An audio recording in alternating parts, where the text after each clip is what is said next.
On today's show, we have Rajani Singh, a successful health coach, speaker, co-author, and mum. A woman who has quite literally transformed her life from depression, emotional eating, and battled for decades with PCOS. She now shares her journey and has built an incredible community. What happened? Was there a particular point? Was there a particular night that you sat down and you were like, Rajani, you need to change this? There was a night when I had mental health crisis. I was very close to losing myself, my life. And I was ready to do anything to fix my life. As a woman, and especially as a South Asian woman, you just learn to plod along, right? That slowly and gradually you start losing yourself. Did you feel like you'd lost her? As a woman from a South Asian background, she had learned to put herself last. This is a journey of reinvention. We explore that turning point where everything has to change. 40 is coming. I haven't got much, like half of the life is gone. Enough is enough. That was the point where I started auditing. If there is something between you and what you want to do, and the thing that's coming up is what will people say, you have to break through it. I am so much in love with my life because tomorrow is not blessed. We explore what happens when you stop abandoning yourself and start choosing yourself. It's Rajani Singh, everyone! Woo! Thank you for having me. Oh, Thank you. welcome. And thank you for such a lovely introduction. Well, Thank it's you. all you. And I remember when I first came across your page and you absolutely captured me. And I'm like, can't believe that I've got you as a guest on today because you are such a source of inspiration for so many of us, especially when we're going through that transition and reinvention stage. I actually, Rajani, want to dive straight in because I know our listeners are listening to find out all the tea on how they can do that for themselves. So tell me, Rajani, right? I want to go back into that point of when you were in your 30s and life was truly difficult and challenging and some of your darkest moments. Just take me back there. It's very important because I think people see who I am today, but I think sometimes they don't always see what kind of version I come from. So my early 30s, so PCOS was something that I was diagnosed in my early 30s, can you imagine? So, but the symptoms or the unexplainable anxiety, excessive hair growth, all the symptoms associated with PCOS, that started from a very early on in my teens. I started my periods very late. That was about, I think, before I turned 15. So that pressure was always there that something's not right. There's something wrong with me. Then had my first periods. Then there were no periods for good 9-10 months. And then from that, it was always missed periods. And that was a different chapter. But then when I got married, there was no diagnosis back home because I'm born and brought up in India. So there was no diagnosis, no knowledge, no information about it. And when you speak, it was something like, it's a woman's thing. It's okay, you got to live with it. And they will become normal. I think most of the time I was told. And my poor mom, my mom even didn't know much about it. And I was like, okay, it's missed periods, okay. And I started living with it. But when I got married, it started, was the excessive hair growth, the, acne, cystic acne throughout from the age of 16, I remember. That was there, excessive hair growth. That time there were no lasers or anything like that, yeah. And when I got married, still missed periods, and there was always that pressure of infertility, that whether if I would ever be able to conceive. That pressure was always there, but I couldn't speak to nobody. One is I'm that sort of person that I'm a very introvert in a way that I would just overanalyze things, overthink about things, but I would not openly share about it. And one is that the unexplainable anxiety was always there from a very young age. Do you feel like you've lived with that anxiety, like literally Yes. as part of your life? Yes, most of my life from a very young age. And now after my transformation, yes, you understand things, you're trying to put pieces together, but it was the physical challenges that started from my early on 30s. I started with my pain in my feet, and the ultrasound came back and my GP told me I've got osteopenia. I think I was about 33, 34. Then there was a constant pain in my pelvic area. So there was always that pain, constant pain, back and forth, from GP to consultant. And then I remember I was about 35 or 36. I've still got the letters from my consultant. I was reading through those letters just a few days ago. That was only when I went to the GP to have some tests done to understand the cause of the pain that I was experiencing. And then that was the ultrasound that the consultant actually diagnosed that I've got PCOS. Wait, this is the first time you found out you had PCOS? Yes. After this long? After this long. Oh my gosh. And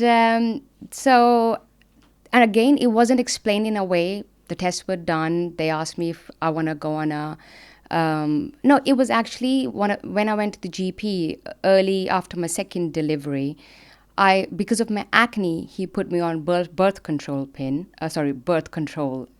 Yeah. But that was purely for my acne and my anxiety. So it didn't work with me. I stopped taking it. But there was no conversation. Absolutely. And you never even thought in your wildest dream that PCOS would be, which is called as PMS now, that it could affect you not just physically, not just physiologically, but mentally. And then Can I just ask you on that?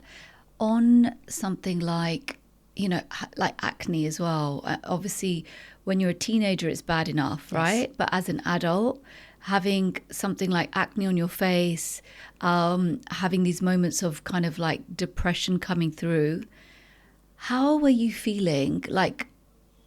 When you were in your quiet space of just you, how were you dealing with that? Oh, Anjali, if I have to start out, there's so much to talk about. Look, one was the postpartum depression, right? Because I come from India and, my mother-in-law has been amazing. But still, having that support system, because I come from a very, very strong support system back home. And where things were done for me, I was so privileged in that way. But when it's your first, child, it's your first delivery, and you're managing all by yourself, and I was 24 at that time. I know it was not that young, but still, you're trying to figure out things for yourself at that time. A new country, new community, new environment, new relationship. And but I didn't realize that there was any postpartum depression. There's a thing like that. And then after my second child, again, I was becoming very, very lonely and sad. And there was a lot of moments where I really wanted to... I was missing my family a lot. Yeah. And there was a huge part of it that, I was associating myself, that I always used to say that a huge part of my heart is still in India. And then I used to miss that support system. And then the second delivery, again, I think as a woman, and especially as a South Asian woman, you just learn to plod along, right? Yeah. You just think that this is life, and you're trying to fit in. You think this is something you're supposed to be doing. This has become your world, which is, I love my kids and my family dearly, but you don't understand, or you don't realize the effects. It's like, that slowly and gradually you start losing yourself. Oof. Yeah. And I think that was happening. And I was very aware of some of the things, because as growing up, I was a very self-aware person, very self-aware child. As I said, overthinker, but analyzing things as well. And I could see that I was losing myself, but not speaking about it. And what to speak about, you think, isn't it? Because this is life, and right? I think just of that, kind of what you said, it really hit home. Culturally, we've grown up with women who you just put up with it and you get on with it, and complaining is not really part of our culture, especially as a woman. It's kind of like you kind of shut up and get on with life. That it's not easy for anybody, right? Yeah. Why are you so different? So it's almost like you have to almost stay in this create almost like a prison in your mind, where you're like, it's just me and I just got to put it away and get on with it. And Western medicine just told you take some tablets, take Yes. some birth control. So there was no real outlet there. And obviously that back then there was no such thing of social media, Yes. which, as bad as it can be portrayed, actually we learned quite a lot of things because people are talking about stuff. But back Absolutely. then no one spoke about Yes. anything, did they? That must have been a really lonely point in your life. It was, but the thing was that since when I got married, my husband, one thing I actually thank my husband is that day one he goes, you got to go to the gym. And he pushed me. Oh, really? He pushed was me it your to go to husband the that got gym. you started in the gym? But that used to be many years ago. I'm talking about 2003. When I got Yeah. married, I came over because he was into the gym. And that time it was more like, power and Yeah. strength training. It was a different kind of Yeah. exercise and workout. But he said, you got to go to the gym. And that time I was like, no, I was like a rebel that I don't want to go to the gym, but he did push me. And I thank him because during that phase of motherhood and, all the responsibilities you're trying to fulfill, gym was my escape because I've always been a very active person back home as well. Sports was very close to my heart. Sports, physical activities, coloring, painting, you name it, I was always into that. But during that time, going to the gym was always my escape. My classes, Zumba classes, and all that stuff. But when my physical challenges started, so it started with osteopenia, then I have got herniated discs, 2 in my lower back and 2 in my neck, and the pain is still there.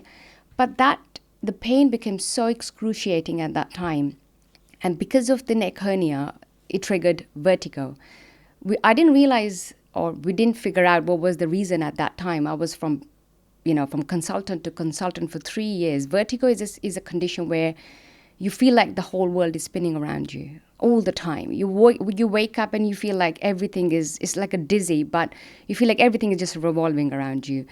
And so I had all the tests and everything they couldn't figure out. And then after they figured out that, okay, it was coming from the swelling around my neck and pain was associated with that as well. And then I had a shoulder impingement. So it was nearly a frozen shoulder. So I had steroid injections in my shoulder. And I was offered a steroid injection for my hip bursitis. So then I had piriformis syndrome, which is like, it's a constant pain in your glutes. So I don't know what was the cause of it, maybe long desk hours. It was like constant pain in my glutes while sitting, while standing. It was a throbbing pain. I had ultrasound done, and that's where the impingement is. So that's where the sciatica pain is coming. So the pain is still there. I'm managing it well. But at that time, imagine a person, gym was everything, and I'm not able to go to the gym for good 4 or 5 years.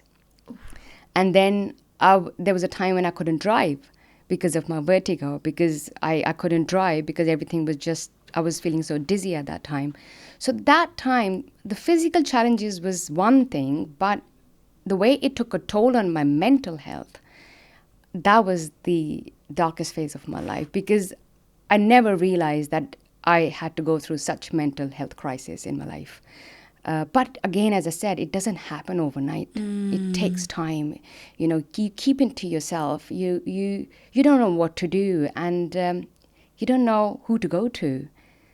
And the word depression was such a taboo, and that's why I'm so passionate about it, more than the physical strength, because that was something, the word was holding me back. And now I'm like, no, if I don't speak about it enough, then, it's not fair on the other woman, right? It's kind of like you give permission to us all to be able to say, I'm not okay right now. Yes. How, at that point where you realized, I'm not okay right now, who did you reach out to, and how did you feel like this is something you could come out of, or did it just feel completely dark? See, as I said, that I was always aware of some of it. I was aware of it, what was going on. I knew that I was turning into a miserable person, sad person. I was, not being myself. That brain fog, that mental clarity was not there. I felt like my soul was just in a little box. I felt like in a box at that time. I could see what was happening, and I could see how that was affecting my relationships, especially, and again, it's the South Asian mentality as well, that, okay, I don't know, there's like so many layers that you want to talk do you about. think that, I mean, obviously, do you think it's difficult to say that you're dealing with depression kind of in our culture? First of all, sometimes it's the self-acceptance. Sometimes you don't want to accept that you're going through that, let alone even speaking about it. Because you don't want to admit, because you think probably, I don't know, it's the fear of judgment, or maybe you don't want to acknowledge that. So for me, that started with self-acceptance, that there is something wrong with me. And after that mental health crisis, I think I came to a point where I had to sit down with myself, and that was about 2 weeks or 3 weeks before I turned 40, that I cannot carry on like that. I was born for more. Life is meant for more, and I know I'm not just limited to, being a good wife or a good mom or a good daughter-in-law or a daughter. I have to have my own identity. Because this journey is not about just reinvention. I think it's about, more than anything, is about coming back to myself. Because I used to miss the younger version of me so much. It wasn't the India that I was missing. It wasn't my family that I was missing so much. Of course, they're still very close to my heart, but I was missing the childhood. I was missing my younger self. I was missing how thriving and how full of life she was. Did you feel like you'd lost her? Yes, I did. And I was aware of that I was a very different person. And I think when you're constantly trying to fit in, you're constantly trying to be available, for people. You're constantly trying to be everything for everyone. It's for sure, in that process, you start losing yourself. And then you lose your self-worth. And then you start questioning why people are behaving like that with me, right? Why? And then you start expecting, it's a human nature, right? That when you are there out available for everyone, you start expecting some in return. But we do it to ourselves. Yeah. Nobody else is doing it. It becomes like a vicious circle where you become like your own self-fulfilling prophecy, right? I mean, I think when you said you felt like you'd lost yourself, it really triggered something in me, and I know a lot of listeners will feel that too. That moment where you have a realization that you are in this body, but you are no longer you. Yes. And you're so far away, and you're wondering if you'll ever get it back. Yes.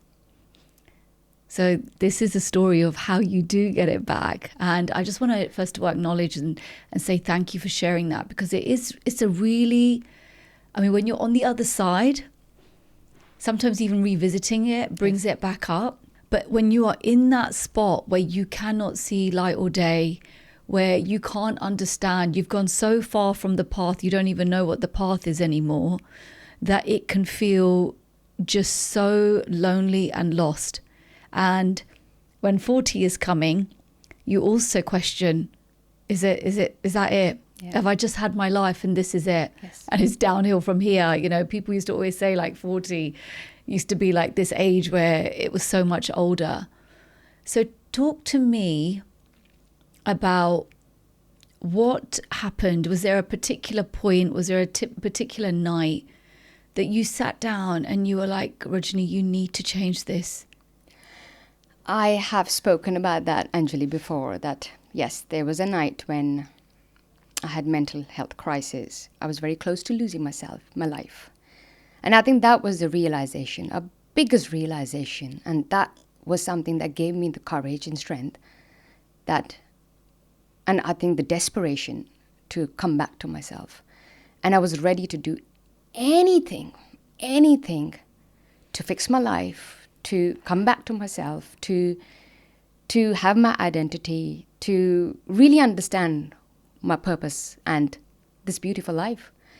And that was the point that night that, okay, I questioned myself. The first thing that, okay, 40 is coming. I haven't got much, like, half of the life is gone. Half of the life gone into pleasing people, fitting into whatever society expects you to do. Enough is enough. And I think that was the point where I had to do, when you start auditing. Yeah. And I started auditing. Okay. Tell me a little bit about this auditing process, which you probably just did in that moment because you were like, what can I do? But also, if somebody is feeling in that point in their life right now, how could you start to audit? Like, what kind of questions do you need to ask yourself? See, I'm not going to take that away that I did when I was going through that sciatica pain. So I was never on social media until 2021 end December. So I just happened to be on social media finding answers about sciatica pain. That how do you fix that? What do you do? The remedies and stuff. And then, I'm gonna take you back to that night. That was 2019. Then from 2019, I started doing some yoga because the pain was there. Then I was trying to let go of a lot in terms of my past, future, because most of the time I was living in either my past or my future. So I read few books about mindfulness, and still you read thousands of books, but the only thing that stayed with me was when you are making tea, especially Indian tea, just watch it brew. And that stayed with me. I don't know why. And that line is still with me, that just watch it brew. This is actually powerful stuff. So that is you getting completely present on the only thing that you're doing right. So someone told me that about like when you're washing up. Yes. Just wash up. Just wash up. Yes. And for me, a person who's lived with anxiety, panic attacks, warrior by nature, and I wanted to, and again, I'm going to say that if there is a voice coming from inside, I want that. Don't ignore it, please. Don't ignore it, because that is your true calling. And I ignored it for many years, and don't underrate the power of that. I really wanted, I think as growing up, I really wanted to be like my father, a very composed person, because I was the opposite, impatient, impulsive. So I always wanted to be a very composed person, but that was a truly opposite to my nature because of anxiety and everything. So that sentence stayed with me. And then after that, I said, okay, I'm going to start doing yoga. And that was during lockdown. Yeah. So I started doing some practicing, and I still used to go to work because I was working in the NHS, which I still do. So I was going to work every morning and come back, do some practice, yoga practice, whatever I could do. But then the pain was still there. So then I happened to be on social media, and I watched this transformation of this Indian woman back home. She lives back home. Incredible transformation, Anjali. And someone who's been in sports and wanted to, and I looked at her, and she had a lot of struggles, some fractures, some injuries, and she had to go through some divorce. And the way she looked before and now, she's managing her life. And that was like breathtaking. I was like, wow. Did that give you like the spark of... It did. Oh my gosh. Absolutely did. I looked at her. I'm like, wow, maybe I can do that. And then that stopped. Then something else comes up. Again, similar transformation. Then again, similar transformation. The universe was speaking to you. The universe, loud and clear. because exactly, this is what I was going to say. That because when I decided I'm going to try, do something about my life. Yeah. I was trying, and you have to try. Nothing is going to fall into your lap itself, right? You got to keep trying different things and see what works for you. And then another transformation, then another transformation, and then like, okay, I'm going to sign up for this. It was a 3-month challenge.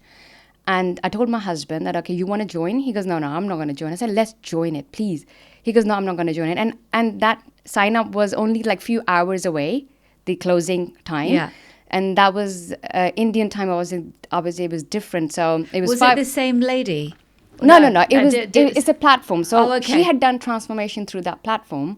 And then when I saw that, I said, okay, I need to hire a coach because I can't do it alone. I need to have an expert around me.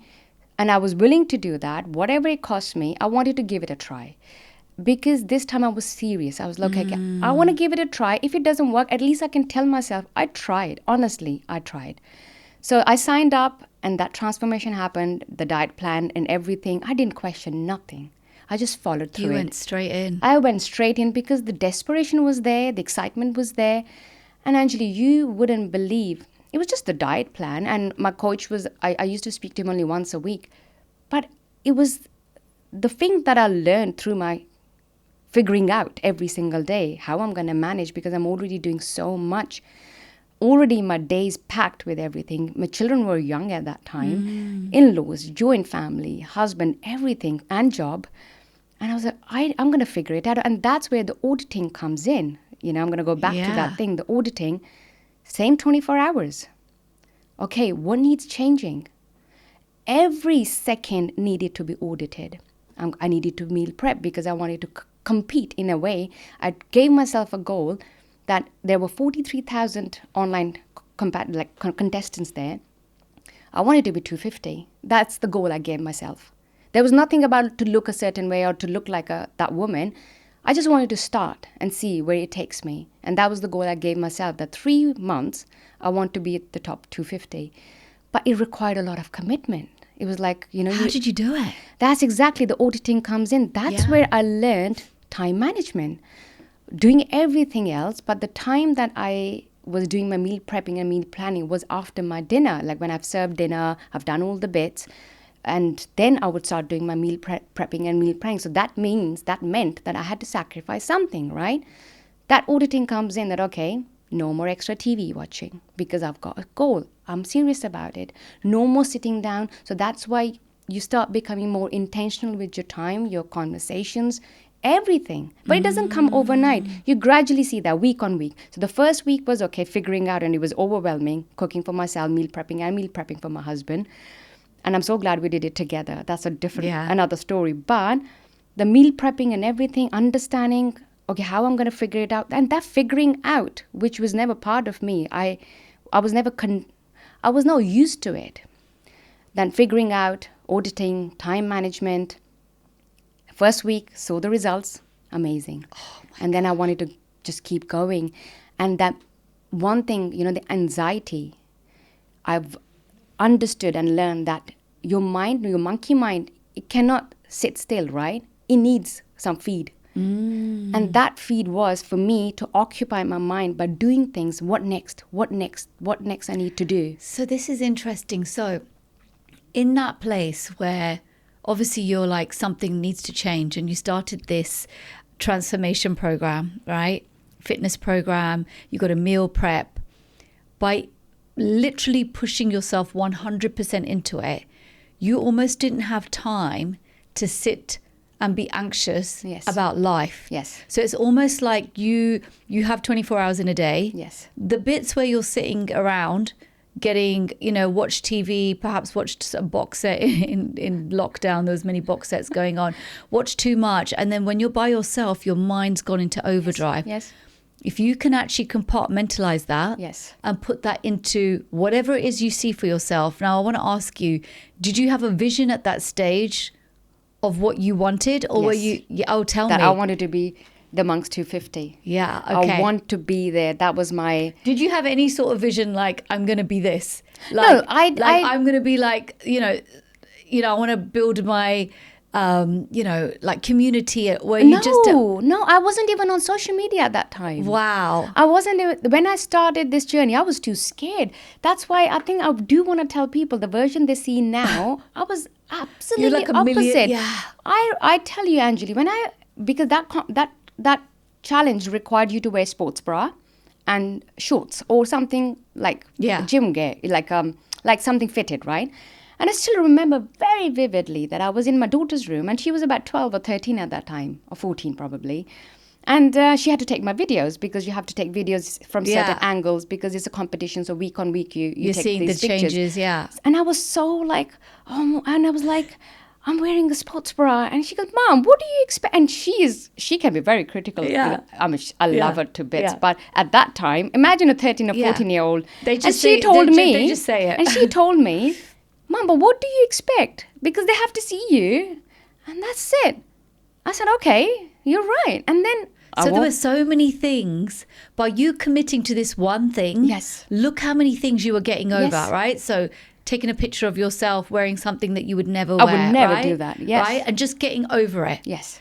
And I think what like the kind of underlying thing that I'm hearing is once you made that commitment, Yes. there was no question, Yes. right? There was like, yeah, meal prep, okay, Yes. I'll slot it in, Yes. I'll take that out and do that. Yes. Take a pictures, okay, I feel uneasy, but take the picture. You're like, just go in Yes. 100% with Yes. what it is that you want to do. Because I had to peel back those layers, isn't it? But I didn't know that at that time because I was just in that process. Now I know that I was unlearning a lot of things and Like learning. rewiring. Absolutely. You were literally rewiring your brain. Absolutely. Like, you know, when they talk about how you can make these new synapses in your brain, right? And actually rewire your thinking.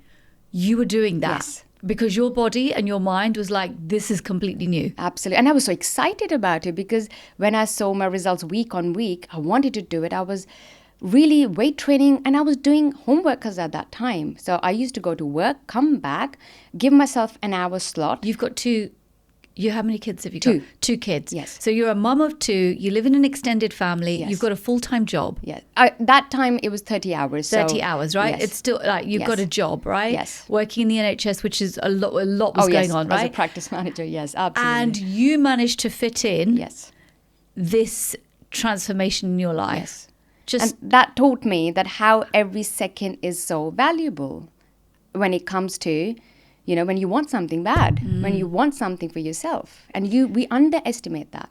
So again, I will come back, I'll do my home workouts, then I'll serve the dinner. While some of the food was in the oven, I'll go do some stretching or something. It was literally, but I was not putting myself under that kind of pressure that, oh my God, I was just figuring out in a very calm way. Yeah. In a way that, okay, that can be done because there was no mental clarity before.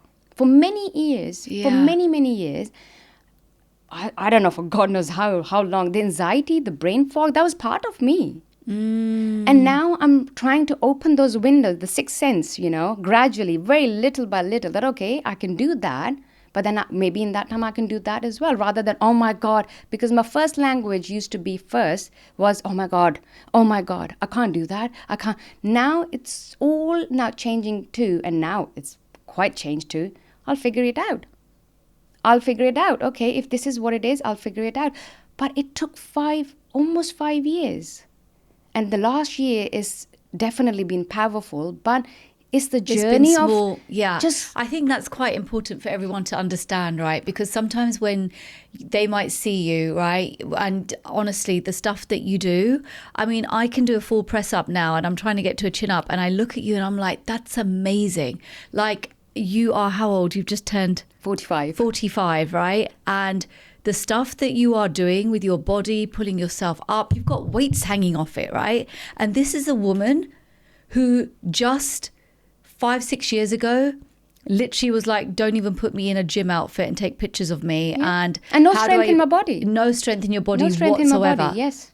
So, and those small micro movements and changes every single day is what's got you here. Yes. There is no golden bullet, magic pill, right? No. There's nothing. If you really want to have sustained like physical health, mental health, it's those small changes every single day. I think the most important thing is how you speak to yourself.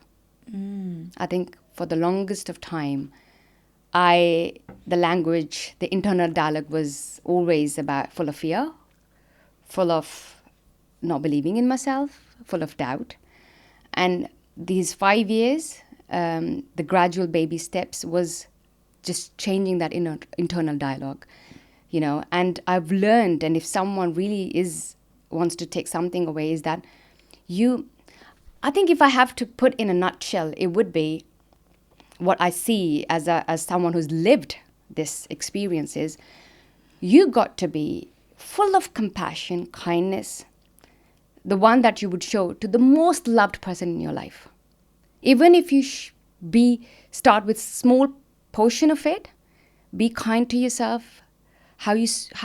Forgiving. One of the things is that we are so harsh to ourselves sometimes, and I had to learn to forgive myself. And when you start forgiving yourself, I think you open so much space and grace to fail, learn, and be okay with that, to look stupid, to be yourself. I think a lot of space comes with that, but we have to allow that. And what do you think that that's given to you, like as a mother, like your relationship now, like your kids watching this? Because that's a really powerful thing. Oh, Anjali, I think I have actually put in my book, the book that it's called Embracing Me. I'm a co-author of that book. I have mentioned about that rough patch that I had with my daughter. She's turning 21 now, Yeah. and she's such a beautiful woman inside out. But I had a very rough patch when she was 13, and that was the time when things were even getting worse and worse and worse, because it's just the expectations as a South Asian parent or as a normal parent, and also putting your insecurities. Sometimes we do, right, This is on interesting, yeah. our kids.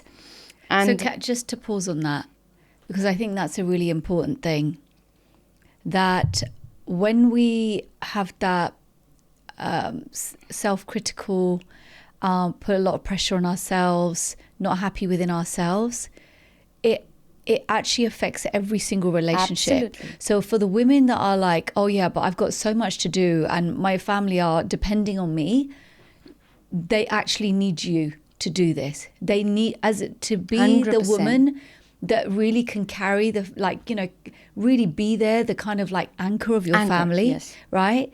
You actually have to do that work. Yes. Right? Otherwise, that will carry on generationally and you're passing that through. 100%. I could see that, Anjali. Yeah. And for 2-3 years, I think I had a rough patch with her, and it was about her 11 plus, and you know, Don't all talk that to me stuff. about I it. know. But So much. again, you never know, because you are in denial, or probably you don't want to, I don't know what is it, but with me, probably oblivious of what was going on at that time. But then the biggest change or realization came before the main crisis that happened in my life. Was I could see a shrunken version of me in her. She was turning into a shrunken version of me, again trying to fit in, trying to feel taking permission, trying to be, or what people would think at the age of 13. And then I could see that, oh, I cannot deny one thing, it's coming from me. I'm passing that on to her. So that honesty with yourself, you have to be brutally honest with yourself and start analyzing things from your own lens. You don't need nobody's lens in that way. You have to be your own mirror. And I could see that. And that's even the desperation even became more, that I want to change, yes, for me, but for my own children, for my own daughter, because I have to break this chain. I have to break this cycle. It's that kind of like generational, kind of you pass on that generational trauma, as it were, right? And, you know, what you've done is actually broken that now going on with your daughter. Tell me, like, the change that you've seen, even in your relationship, of you making that change in your life, how it's impacted her. Okay, I'm going to give you in a very, very straightforward sort of thing, that before, as a very typical, I don't know about anybody else, but from my experience, I was a mom who was just telling things and trying to fix things and trying to fix every curve and every crease for them. Yeah. And I think it doesn't sometimes go always the right way, because kids don't want to, you want to give that space, right? Yeah. And for me, that was that space where I was just, because I was so frustrated, I didn't see what was happening, and I was becoming a whingy mom. And now I'm going to accept that. But when my mind was occupied in other things and the excitement was there, I was not bothered in a way that I was giving that breather to my children. And I think it's the energy, right? Yeah. When you are in that energy, a high frequency, it bounces back. It is meant to be. And then when I started working on myself, not saying much to my kids, of course, we used to have a good, intelligent dialogue together about their exams and their studies. That was it. But that whinginess was not there. Yeah. And then after that, year on year, we're the best of friends. I love that. Anjali. And how beautiful it is. So beautiful. How beautiful that my son tells me that, Mom, you are so inspiring and such a strong person. And my daughter, she comes to me that, Mom, the way I can talk to you, I don't think so I can talk to anybody else. But again, you have to do a lot of work. I had to do a lot of work on myself to bring that intelligent, emotional intelligence, Yes. to bring that clarity, to bring that anchor as you speak, Yeah. to be in my centered. Because the moment I'm not in alignment with myself, I can see things just start shaking. What I'm actually really getting from you is that you becoming so radically honest with yourself has literally changed everything in your life. Yes. And it's like brought relationships together. It's helped you move out of where you were, because that masking, which is like how everything's, you go to the doctor, take a pill, you're at home, don't worry about it. That sort of masking only leads to it getting bigger. But for that point that you were like, enough, was the moment that you were able to be fully truthful with yourself. And that actually gave permission to your daughter as well to be like, okay, life can be different. Yes. And also, I think another thing is, as a mother, I think it's so important that we have our own thing going on in our life. That's the one, if you don't, you end up being hypercritical on everyone else, Yes. especially on your children, because you're trying to push so much onto Absolutely. them. Whereas if you have something of your own, not only is it good for you, but it's kind of freeing for them as well, Yes. because they're not you're not relying on just them. Yes. Tell me, what is the biggest habit change that you think you needed for you to get you here? Oh, that's a big one. The biggest change. Facing my fears. I think I was really holding myself back. And that was creating a lot of frustration for me as well, because one side of me was telling me you can do it. But there was another side of me telling me, no, it's not worth it. What people would think, the self-doubt, the fear of judgment. That was really holding me back. Fear of judgment. Yeah, that was something that I had to let go, and it doesn't, again, happen overnight, but it's baby steps you got to take. And again, it starts with just be kind to yourself. Yes. I cannot emphasize enough, be kind to yourself. It's, as long as somebody is not paying your bills, I don't think so you need to care about that. What do you say to women, I'm going to speak Punjabi, that say, Loki ki kahenge? Loki thade bill nahi dinde. Jede bill dinde ਉਹਨਾਂ ਨੂੰ ਪੁੱਛੋ, yeah, right? So good. And you know what, Anjali, like there's so many women, those who actually, I know I'm probably going to take a little bit off topic, because it comes through my coaching as well, that I coach a lot of women, and it's not that they haven't got enough money or they are independent women, but I think it's the mental block. And you know that word you use, the prison. Yeah. The prison is not outside. The prison is inside. It's in our mind. And it's the conditioning. And if you don't allow yourself, you don't give yourself enough grace to come out of that, I think that's where it starts. And thank you for that. I think a lot of women will take refuge in that, because if there is something between you and what you want to do, and the thing that's coming up is what will people say? Yeah. You have to break through it. Yes, you have to. That's going to keep you locked else can in do the it same for you. space. Yeah, absolutely. And how was your family's reaction? Like, let's say, okay, first it's more fitness and health, but I mean, honey, if you show those videos of you like in your late 30s, it's a different woman, right? It's a completely different woman. Like, you are full of energy, vitality. I mean, like, you look amazing, but even how you speak, it's almost like you've transitioned into this, like, maybe come back to yourself, as you said. How was it for friends and people around you that were like, wait, you're completely changing? Oh, I don't think so. I've had any kind of dialogue with anybody like that, because I'm just in my own lane, Anjali. I don't know if I'm trying to. I mean, yes, there's a lot of. I mean, I'm very grateful and blessed that people say that, wow, incredible you're doing. And, my cousins or my nieces or my sisters back home, they said, oh, people, around them, they say, oh, wow, how incredible she's doing. But I'm only doing what I love doing. And I'm purely in my own lane. And I'm so in love with the person I'm becoming that it's like I've got these blinders. I honestly, I am so much in love with my life because tomorrow is not blessed. I always remind myself that tomorrow is not blessed. Aaj mujhe le lo jinne lene hain. Yeah. And that mujhe is for me to be able to do things that I love doing. I love this. I love this. And tell me if we could just like, we're, coming to the end of this podcast. I'm thinking about the women that are sitting there listening to this. If they're feeling stuck, if they're feeling like I'm losing myself, where should they start?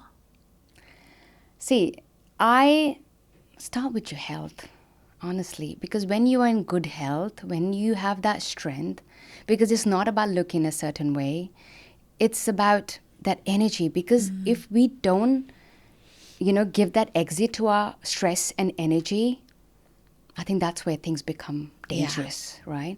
So you got to let that flow. And health, gym, walking, your movement is medicine, right? For me, I've got so much energy in me, and before I was suppressing it, and that's where the repercussions came, right? And now the gym, the energy that you're seeing is only because I'm preserving that so I can go enjoy my things, right? But the energy is there. If I try to suppress it, I know that I will you can always go back to your old self because it's the daily work. Yeah. So please look after yourself, and it all starts with your food. Real self-respect, the highest form of self-respect, I always say now, which I've realized it the hard way, that is that if, doesn't matter what your day looks like, doesn't matter, tarti fat jave, in Punjabi you say, tarti fat jave, you still eat, you still doing everything. Make sure you still feeding yourself the right food. You're treating yourself the way you deserve it. You treat your body the way it deserves it. You don't abandon yourself that, okay, if you're tired, okay, I'm going to put myself at last.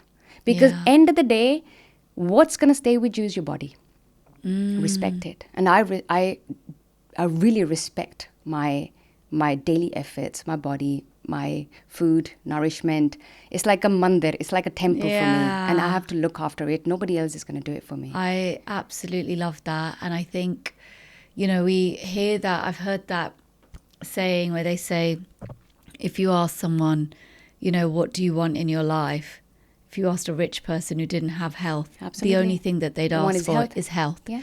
So, I think starting with your health is so powerful, because when you are in a place where you are in that mental prison, it's like your movement takes you out of your body, doesn't it? It takes you out of your mind, sorry. Yeah. So that's really, really powerful. Thank you. I can't believe that we've coming to the end of this podcast. There's so much more. I think we'll have to do a part 2 as well. But I want to ask you, there are a few so I have a closing tradition on the podcast where I'm going to ask you a few questions where I say a word. It's a quick fire round. Oh my God. I know. And you just tell me one word, right? So the first word I'm going to say to you is reinvention. Reinvention. Oh my God. For me, it's coming back to myself. Coming back to yourself. And discipline? Discipline is, for me, it's everything. It's changed everything for me. It's powerful. Everything. It's very underrated. But it doesn't mean, I know it's going far, but you got to be gentle as well with yourself. But discipline is very powerful. Food. Nourishment. Medicine. Love that. Self-worth. Everything. Guilt. I don't think so. There's any guilt now. No guilt. Let go of that one for sure. And health. It's literally life. That is life. I love that. That has been amazing. Thank you for taking me on that journey. I knew your story, but I don't think I knew it in that detail. It really moved me. It took me back. And I think there's many women out there that have had that moment of feeling like they've lost themselves. And this podcast is really going to be about, you absolutely can not only come back to it and then some. Rajani, you have been a dream. Thank you so much, Rajani. Oh, thank you. Oh my God. Rajani, you made me cry now. No, because I think it was so- important. It was Yeah. important to talk about these things. I was like, shit, it's like time. And I was like, there's so much more. I know, it could so carry much on, more. yeah. But I really wanted to go deep in that bit of how difficult things were. And I didn't actually realize it was that bad. Yeah, no, it was really that bad. I see your pictures and I see what you put up and what you've done. And it's not overnight, yeah? It's slowly. Yeah, slowly. It's like right? knitting. You're trying Yeah. to fix things very gradually, and people don't understand that. They're looking for quick fixes. Yeah. And that's why, I'm just thinking, I wish. I've tried. Nothing worked for me. There was no Yeah. quick fix drink. And I There think was like the way that you've just made time. Yes. You're not somebody who's like, okay, you work, you've got Yes. kids, you got family. So we all know the number one thing people say is I'm too busy. Yeah, I know, but they're not Because yeah. again, they need to audit their time Yeah. and see what they do. The conversations they have. I mean, honestly, Anjali, my conversation has become very limited, like only very, very, very relevant at the Yeah. moment. I've become a very quiet in terms of, because I've got so much creativity happening in Yeah. my mind. I'm letting the mind do the work. Yeah. Because as an overthinker, I've just realized, I've made this little video of me talking about overthinker, that it's a great, powerful thing, because you can use that because you're an overanalyzer. Yeah. Use that in creativity. Yes. And I'm You're doing so that. right. And content creation is not just, Yeah. it's just giving me so much joy. Babe, I totally agree. I think even what I've seen is you've swapped things out. Okay, instead of sitting and watching like a TV, I'm going to do my meal prep. Instead of like, if I'm somebody who does overanalyze, okay, I'm going to use that creativity to make I don't content. see the productivity Yeah. in things. I don't do it. I haven't been to a theater for such a long time. I only went to watch Michael Jackson. Yeah. Because it has to be worth my time. Yeah. Now, every conversation is about, is it worth my time? Yeah. Is it worth my time? Every conversation, even the events, even the relatives, even everything has become so intentional. And I don't know if it's a good thing, but it's working for me. No, it is. And that's why I'm thinking there's no guilt about it now, because I'm Yeah. thinking it's working well for me. Yeah. It's my life, and I have to make it best. Absolutely. Absolutely. So Thank it's you. been great. Thank It's you been for so coming, and thank you for lovely. having me. Oh my goodness, what an episode. Thank you so much for tuning in to Feel It in Your Soul. Every story you hear is a reminder that you're not stuck. It's never too late. And we can reframe every element of our life to work for us. If you want to go deeper, check out my meditations, workshops, and more at feelitinyoursoul.com. Oh, and please do not forget, subscribe. Just hit the subscribe button. And of course, leave me a message. I read every single one. Until next time, feel it in your soul.